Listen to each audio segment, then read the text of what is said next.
DGP Anurag Gupta के निर्देश पर रांची पुलिस द्वारा महिला सुरक्षा को ध्यान में रखते हुए एटीएम संबंधी अपराध की रोकथाम और त्वरित कार्रवाई के लिए डायल 112 का QR कोड बनाया गया है, जिसकी शुरुआत बुधवार को DIG अनूप बिरथरे और SSP चंदन सिन्हा के द्वारा वाहनों पर चिपकाकर किया गया।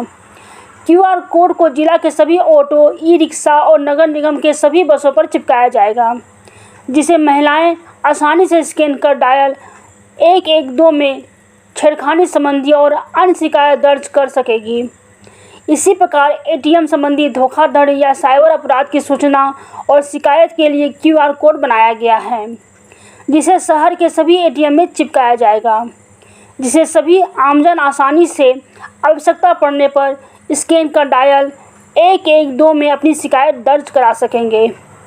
इसी प्रकार इन QR कोड की व्यवस्था के माध्यम से डायल 112 को और अधिक प्रभावी बनाया गया है, ताकि लोग आसानी से अपनी शिकायतें दर्ज करा सकें और उनको त्वरित सहायता मिल सके।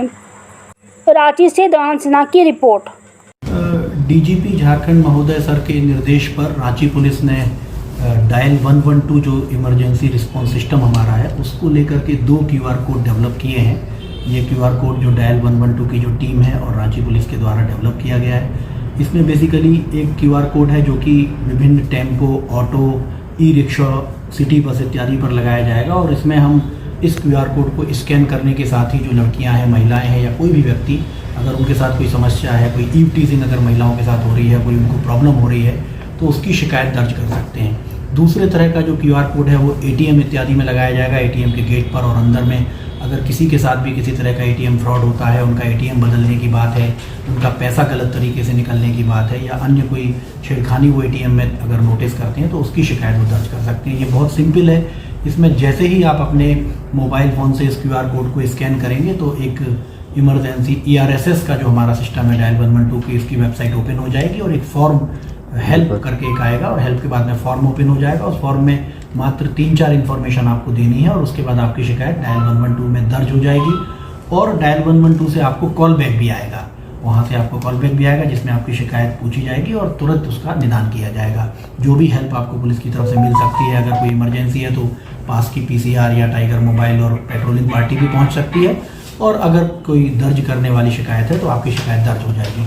तो बेसिकली ये एक बहुत अच्छा स्टेप है रांची पुलिस के द्वारा, ये DGP महोदय के निर्देश पर किया गया है। इसको हम लोग शहर के सारे ऑटो रिक्शा और टेम्पोज और ई-रिक्शा इत्यादि पर लगवाएंगे और सारे ATM पर लगवाएंगे। तो इससे अपनी शिकायत करना और सुलभ हो जाएगा और ये जब सक्सेसफुल होगा तो इसको राज्य में अन्य जगहों पर भी एक्चुअली इम्प्लीमेंट किया जा सकता है। कितने समय में तुरंत रिस्पॉन्स मिलेगा सर? इसमें देखिए आपकी शिकायत तो तुरंत दर्ज हो जाएगी और उसके बाद में जैसे ही आपने स्कैन किया और 3 लाइन का फॉर्म भरने के बाद में शिकायत आपकी दर्ज हो जाएगी और उसके बाद में 3 से 4 मिनट के अंदर में कॉल बैक जो है 112 से आपके पास में आएगा, जो हम लोगों ने इसको जिस तरीके से डिज़ाइन किया है, जिसमें आप ओरली भी अपनी शिकायत दर्ज कर सकते हैं और हम लोग कोशिश करेंगे कि इसका रिस्पॉन्स टाइम बढ़िया हो, इससे लोगों को लाभ हो और किसी भी इमरजेंसी परिस्थिति में लोगों को इसमें हेल्प मिल सके। सर मान लीजिए जहाँ पे आप लगाए ATM के पास लगा दे या सिटी, वहाँ पे अगर किसी का मोटरसाइकिल चोरी हो गया, वो 112 डायल कर दिया तो क्या उसको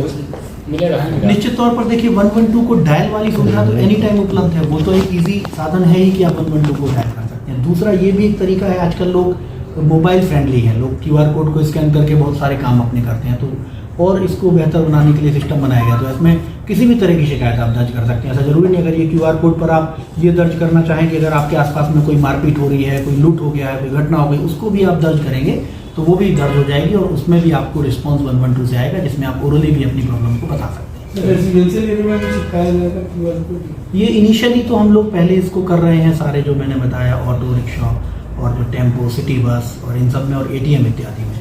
बाद में हम लोग इसको बढ़ा करके सब सार्वजनिक स्थानों पे विशेषकर शिक्षण संस्थान और महिला शिक्षण संस्थान वगैरह।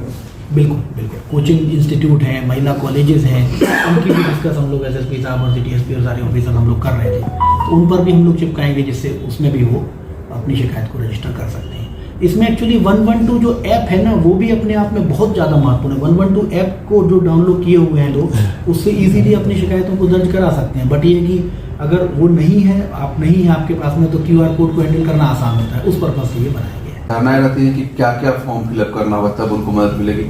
अगर सिंपल भाषा में बताना चाहें तो अगर हम QR कार्ड स्कैन करते हैं तो हमें क्या क्या जानकारियाँ देनी होगी 112? ये बड़ा ही इजी फॉर्म है। जैसे ही आप स्कैन करेंगे तो जो फॉर्म ओपन होगा उसमें बहुत सारा इन्फॉर्मेशन नहीं है। मेनली आपको अपना नाम, मोबाइल नंबर और जो क्या घटना घटी है, छोटे से में 1 वाक्य में 2 वाक्य में आप दे सकते हैं किस तरह की बात घटी है और अपना लोकेशन। इससे ज़्यादा कुछ नहीं देना आपको। उसके बाद बाकी जब कॉल बैक होगा तो आपसे डिटेल लिया जाएगा और उसके बाद अकॉर्डिंगली पुलिस तुरंत उसमें एक्ट करेगी। तो ये फॉर्म काफ़ी ईजी है, इसको भरने में कोई परेशानी नहीं है।